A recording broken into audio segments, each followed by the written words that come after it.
I'm Anitya Kamalatmananda, a Hindu monk from the Sri nations of Kailasa. Today I speak not just from the pain, but from the outreach. Many of us once led successful lives, holding advanced degrees, have respected careers, and every material comfort. I myself hold a university degree in philosophy.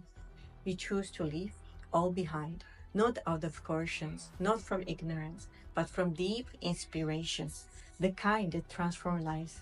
We choose a higher path, one of non-violence, ahimsa, spiritual services, sevas, and unconditional contribution to the humanity.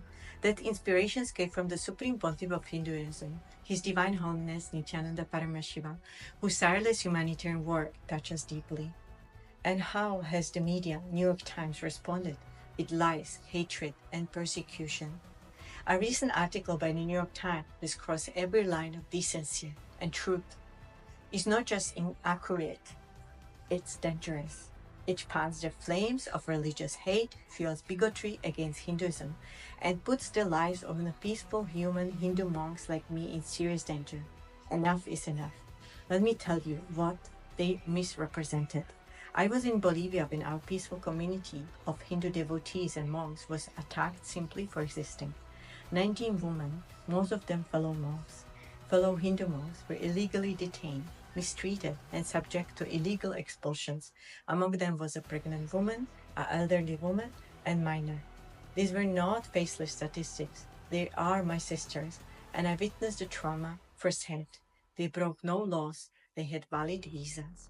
On March 21st, 2025, a group of over 20 armed officers raided our residence in Bolivia without warrant and explanations. Yet, no one questions the lack of legal procedures. The New York Times claims to prioritize integrity in their reporting. But where is the integrity in this article? Their piece doesn't reflect a commitment to truth or fairness. The facts have been distorted, the context ignored, and the individuals involved are denied basic rights under international law. After illegal detentions in immigration's office with violations of the basic human rights, including the right to legal representations, and after being told they had 3 days to appeal, they voluntarily decided to leave the next day. They had boarding passes, yet they were denied boarding, and their passports were seized without explanations. The New York Times didn't even bother to report on this denial of due process. Instead, they chose to ignore these details.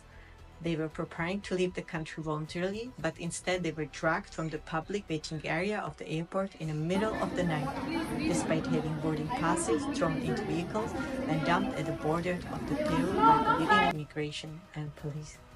There were no legal documents to justify these actions. Here's the questions. If they were truly committing illegal acts, why would they have been subject to illegal expulsions without facing charges, a trial, or any form of legal process? It's for nothing that the New York Times prides itself on its missions to give news impartially without fear or favor. They claim to follow the truth wherever it leads. But here's the issue. If the facts didn't lead to us being guilty or any crime, why are they presenting us as a criminals without evidence? This isn't impartial reporting, nor does it follow the truth. In fact, it contradicts their own pledge to uphold integrity. To the operators of the anti-Hindu media at the New York Times, before you continue your systematic hate campaigns, the world deserves answer to some fundamental questions. 1. Who gave you global jurisdictions to interfere in the peaceful diplomatic relations between US Hindus and indigenous Bolivian communities? 2.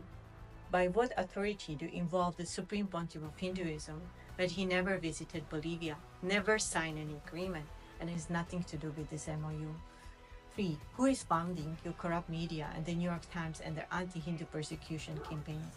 4. Which element of anti-Hindu deep states are financing your systematic attacks, suggesting that the entire Hindu diaspora has no right to exist? I also want to address the violence you are enabling. Why does your narrative contribute to violence and hate?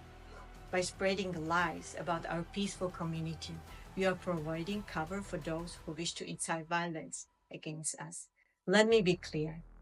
The agreements with the indigenous Bolivian nations were signed by the Hindu humanitarian organizations based in the United States, not Supreme Pontiff of Hinduism, not Kailasa, and not the 19 volunteers whom you wrongly frame. The MOU was reviewed by the multiple legal experts, notarized and protocolized in full accordance with the legal standards.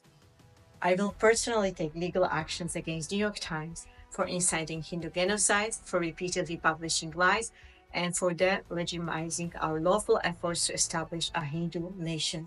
I will also request compensations for the harm caused by the false and damaging narratives. We will remain committed to the creating a peaceful environment, doing humanitarian work, and being inspired by the selfless work of the Supreme Pontiff of Hinduism. We believe in the pursuit of truth, and we will not be silenced by the false narratives.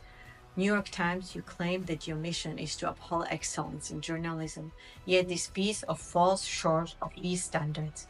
Your failure to report the facts with integrity undermines the very trust that you claim to hold with your readers. We continue our pursuit of justice and truth, and we will not allow sensationalism and false narratives to define us. It's time the New York Times aligns their words with their actions and upholds the integrity they also proudly claim to stand for. We ask for responsible journalism based on the truth and fairness. Stand with us and fight for justice and transparency.